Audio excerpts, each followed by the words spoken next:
70,000 ok diang matamre because records ni kacha to 70,000 it's not the first time anomiwa that 70,000 diang be ni mae makoro nomiwa for the purpose of impeachment koro gimane waywago wan kaka assembly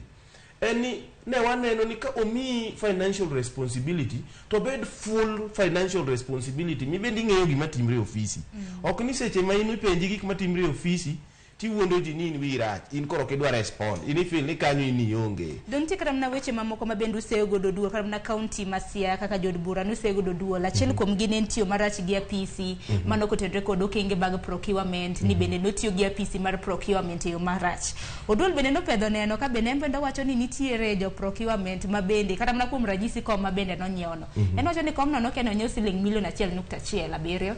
oking'eyo ni when it comes to procurement process ochakre from the identification. It therefore means ni as the bearer of the office, anema wacho ni gini rach,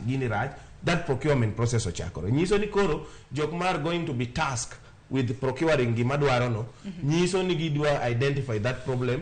through the identification of the office bearer. Kane DG obire our committee mar general oversight no penje mar ad hoc no penje ni to orthopedic chair ni tije nango to wacho ni en makonyo jogo man gi chandruok mar angono mar tok